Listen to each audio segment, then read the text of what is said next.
Saya selalu punya catatan di sini begini. Bencana alam itu tanda bahwa kita tidak lagi bersahabat dengan alam. Ya, termasuk COVID-19 yang dikabarkan konon katanya ditularkan oleh kelelawar. Kok tiba-tiba ada flu babi, ada flu burung, sekarang kelelawar menjadi medium bagi tersebarnya COVID-19. Kenapa? Hewan-hewan yang sesungguhnya harus berada di bawah mandat kita, kekuasaan kita, tiba-tiba menjadi musuh atau melawan kita. Bisa jadi karena kita tidak lagi menjadi sahabat bagi mereka. Jadi kadang-kadang saya merenungkannya seperti itu. Lalu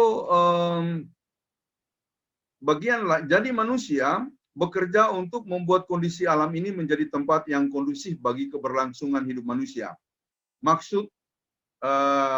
Maksudnya di sini, maksud ini diproklamasikan oleh Allah ketika menempatkan manusia di Taman Eden, Kejadian 2 ayat 15, dikatakan dengan tandas Tuhan Allah mengambil manusia itu dan menempatkan mereka dalam Taman Eden untuk mengusahakan dan memelihara taman itu. Jelaslah bahwa bekerja adalah cara manusia menguasai dan memelihara dunia. Jadi teman-teman, saya kira sekarang ini persoalan ekologis menjadi sangat penting.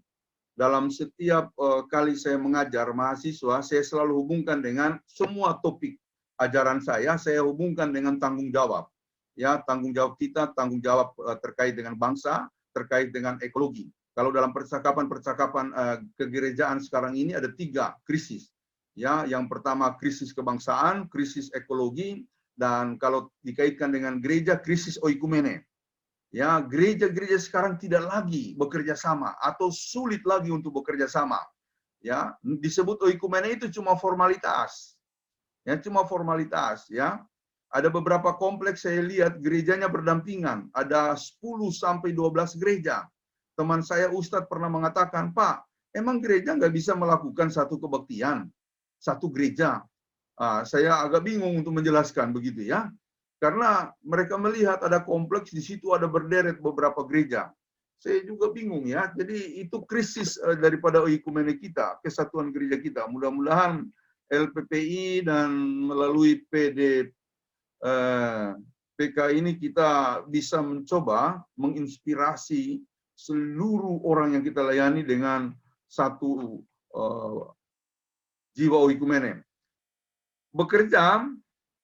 Nah, ayat lain yang cukup terkenal yang juga menyoroti soal kerja adalah jika seseorang tidak mau bekerja, janganlah ia makan. Itu Paulus.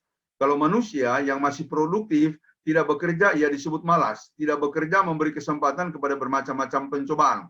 Rasa malas adalah bagian dari pencobaan juga. Jadi saya selalu mengingat kata-kata ini. Ya, kalau rasa malas muncul, ya saya langsung berdiri begitu ya, melakukan apa yang harus saya kerjakan. Dan memang dulu kami dididik begitu. Ya, dulu ayah saya selalu menyimpan pisang ya untuk kami santap bersama. Tapi kalau umpamanya pulang sekolah selesai makan, saya ke sawah atau ke kebun, lalu kemudian langsung mengambil pisang di pondok yang kemudian sudah disediakan, saya makan sebelum bekerja. Wow, saya dibentak. Mana pohon pisang yang sudah kau tanam? Belum punya pohon pisang yang ditanam sendiri, kau udah makan. Kerja dulu baru makan. Jadi bagi kami ditanamkan untuk menikmati sesuatu harus kerja dulu. Harus kerja dulu. Bekerja memungkinkan kita bertindak kasih, yakni dapat menolong dan memberi orang lain kesempatan untuk maju. Ini berarti pekerjaan mempunyai fungsi sosial juga, termasuk fungsi untuk melawan egoisme. Jadi kalau kita hanya bekerja lalu kemudian mendapatkan hasil, hanya kita nikmati sendiri, kita adalah orang egois. Ya, bekerja itu bukan hanya untuk kita memenuhi kebutuhan, tetapi di sisi lain adalah untuk orang Islam, untuk orang lain. Kalau orang Islam itu jelas ya, sebagian kekayaannya itu adalah hak orang miskin. Nah, kita pun juga sebenarnya begitu, tapi seringkali sulit untuk kita wujudkan. Manusia bekerja bukan tanpa persoalan dan hambatan. Persoalan utamanya adalah tanah di mana kita hidup, dan bekerja adalah tanah yang telah berubah sama sekali dari Taman Eden.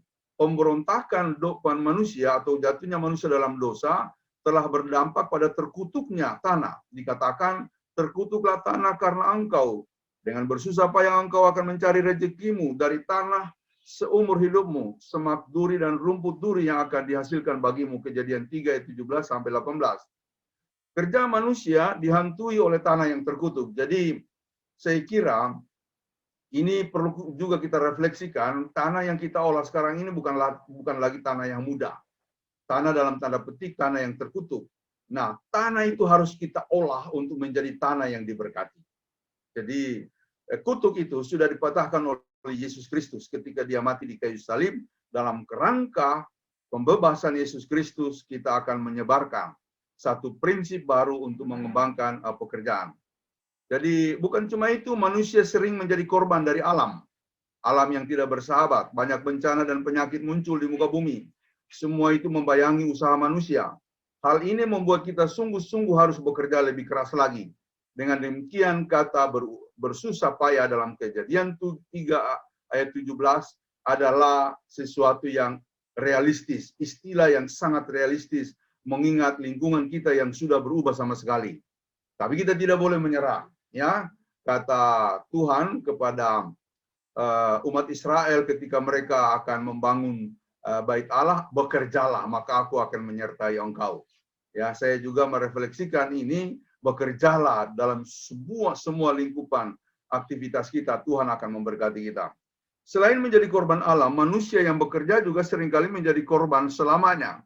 Nilai kutuk tanah memasuki hati manusia sehingga muncullah persengkongkolan untuk saling menjatuhkan. Jadi, Bapak Ibu Saudara teman-teman, tanah yang terkutuk ini bukan saja menjadi lahan yang harus diolah dengan setengah mati, tetapi juga nilai-nilainya atau roh kekutukannya sudah kemudian mempengaruhi manusia. Sehingga Adam maksud saya Kain, lalu kemudian membunuh Habel. Ya, karena ketidakpuasannya. Jadi masalah tanah atau kemudian dosa kutuk karena tanah lalu kemudian merembes ke hati manusia sehingga manusia lalu kemudian melaksanakan suatu tindakan-tindakan yang keji termasuk pembunuhan. Jadi memang menjadi tantangan kita sekarang ini, ya. Walaupun manusia bekerja harus melawan onak dan duri, melawan susah payah dan ancaman dari segala sudut, ia harus bersukacita. Ada sukacita dari suatu pekerjaan. Memang kita sering menabur dengan mencucurkan air mata. Namun kita kemudian akan menuai dengan bersorak-sorai. Ungkapan pujian dari Mazmur 126 ayat 5. Sebesar-besarnya tantangan kita dalam pekerjaan, jaminan dan kuasa Tuhan jauh lebih besar. Kata Paulus, sebab kamu tahu bahwa dalam persekutuan dengan Tuhan jerih payahmu tidak akan sia-sia. Simak baik-baik ayat yang terakhir ini. Usaha yang tidak sia-sia disoroti dari sudut persekutuan dengan Tuhan. Artinya, jika kita bekerja di dalam dan bersama Tuhan, maka Tuhan yang setia itu akan membuat kita berhasil. Oleh karena itu, jika kita ingin bekerja atau berusaha, lalu berhadapan dengan tantangan dunia yang besar, jangan langsung pesimis dan putus asa. Berharaplah bahwa Tuhan tetap setia. Dia akan menopang kita dalam persekutuan dengan dirinya. Hindari sikap bekerja yang dilakukan dalam persekutuan dengan dunia atau iblis, ya, di mana kadangkala korupsi dengan mudah dilakukan. Ini akan merugikan.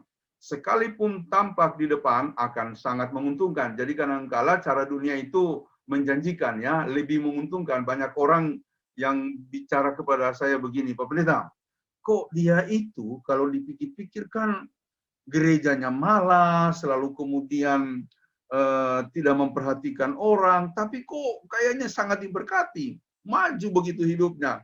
Kita yang setia bergereja sepertinya setengah mati. Jadi saya bilang, Pak, jangan terpengaruh. Firman Tuhan mengatakan jangan iri kepada mereka yang fasik, ya, melainkan tetap takut akan Tuhan. Saya bilang, Pak, bekerja saja. Tuhan pasti tahu kapan mengembangkan hidup kita. Tuhan tidak pernah tutup mata terhadap setiap orang yang berusaha dengan sungguh-sungguh. Jadi itu hal-hal yang saya coba kembangkan dalam kaitan dengan pekerjaan yang kita geluti. Bagaimana memahami pekerjaan itu. Tapi juga saya mau menambahkan bagian berikut, bekerjalah demi kemuliaan Tuhan. Pertanyaan penting untuk semua pekerjaan kita adalah, adakah melalui pekerjaan itu Tuhan dimuliakan? Pekerjaan yang memuliakan Tuhan tentu saja dilakukan di dalam dan bersama Tuhan. Selain itu, bukan pekerjaan yang dikerjakan dengan sembrono, tetap diperlukan disiplin kerja. Tuhan inginkan kita bekerja dengan tanggung jawab yang terus dioptimalkan. Menuju ke arah itu, maka dalam bekerja kita harus melengkapi diri kita dengan unsur-unsur berikut ini. Giat, lawannya adalah malas. Sudah disinggung di atas bahwa kemalasan adalah segi buruk dalam diri manusia dan harus dibuang. Ketika Paulus berkata, jika seseorang tidak mau bekerja, janganlah ia makan, maka tidak ada toleransi bagi kemalasan untuknya. Yesus lebih keras lagi terhadap orang malas. Ketika seorang hamba tidak berbuat apa-apa atas talenta yang diberikan kepadanya, maka kepadanya diserukan, hai kamu hamba yang jahat dan malas. Jadi dia menyebut hamba itu hamba yang malas. Atas dasar dua ayat ini cukuplah bagi kita untuk mengambil kesimpulan bahwa kita dituntut untuk bergiat dalam pekerjaan. Jadi ya salah satu langkah untuk menjadikan pekerjaan kita itu sebagai ajang memuliakan Tuhan, mulailah dengan prinsip kerja yang tepat, yaitu giat. Terus lakukan dengan giat. Jangan dengan kemalasan atau sekedar jadi. Kemudian yang kedua, semangat. Janganlah kerajinanmu kendor, biarlah rohmu menyala-nyala. Roma 12 ayat 11. Banyak orang bekerja tanpa semangat yang tinggi karena menganggap pekerjaannya tidak penting dan tidak menguntungkan. Padahal jika dilakukan dengan bersemangat, ia akan menemukan sesuatu yang luar biasa. Kalau ditanya, siapa yang mau bekerja? Mungkin semua orang akan mengangkat tangan. Tapi jika pertanyaan yang diajukan berbunyi, siapa yang mau bekerja dengan penuh semangat? Orang-orang pun akan segera menyembunyikan tangannya. Mereka berpikir, untuk apa saya bersemangat? Sementara orang lain tidak. Sudah tidak bekerja dengan baik, mereka yang duluan diangkat. Mungkin begitu kadang-kadang kita mengatakan dalam hati tentang orang-orang yang lain. Buang jauh-jauh anggapan itu. Singkirkan jauh-jauh perasaan seperti itu. Tidak ada manfaatnya. Semangat kerja jangan tergantung pada orang lain. Juga jangan tergantung pada situasinya. Selain giat semangat, juga ada tulus. Bekerja bukan untuk dipuji. Bekerja hanya untuk dipuji, menyulitkan kita untuk mencerminkan kemuliaan Tuhan. Syarat kerja yang memuliakan Tuhan adalah bertindak tanpa pamrih. Kalau ada yang memuji bapak-bapak, ibu-ibu, atau saudara-saudara karena melakukan sesuatu yang baik, minta ampun sama Tuhan. Tuhan, ampuni saya kalau orang lain sudah memuji saya. Bukan saya yang harus dipuji, melainkan Tuhan sajalah. Jadi saya kadang-kadang kalau melakukan sesuatu lalu orang mengatakan, aduh terima kasih Bapak Pendeta sudah melakukan ini. Saya selalu mengatakan dalam hati, Tuhan ampuni saya. Ini tidak tepat, saya tidak pantas untuk mendengarkan kata-kata itu. Ya. Lalu wujudkan yang terbaik. Dalam setiap pekerjaan hendaklah kita melakukan dan mewujudkan yang terbaik. Inilah cara kerja dengan hati Kristen. Pekerjaan menjadi bagian dari dedikasi iman kita untuk memberikan yang terbaik. Unsur-unsur di atas dapat disebut dan dimasukkan sebagai bagian dari etos kerja Kristiani. Semuanya bertujuan untuk menciptakan kualitas kerja seseorang. Kaum bapak, maksud saya kaum ibu yang memang mengemban tugas, ya rata-rata sih kaum bapak ya, tapi juga sekarang ibu ya, yang mengemban tugas bekerja dan mendapat amanat untuk mengolah bumi, diharapkan dapat menyinarkan citranya sebagai homo faber. Jadi Bapak Ibu, saudara-saudara semua, saya ingin memberikan semacam catatan di sini. Jadi pekerjaan kita atau profesi kita itu adalah jalan untuk memuliakan Tuhan. Lakukan dengan prinsip-prinsip tadi. Ya, jika kita lakukan dengan prinsip-prinsip yang saya katakan tadi, itu sudah menjadi persembahan kita. Pekerjaan kita, profesi kita akan menjadi ajang untuk memuliakan Tuhan. Nah, pertanyaannya adalah, ini saya kaitkan dengan bahan yang diberikan kepada saya, buku yang saya baca. Apakah semuanya itu hanya sampai di situ? Tidak.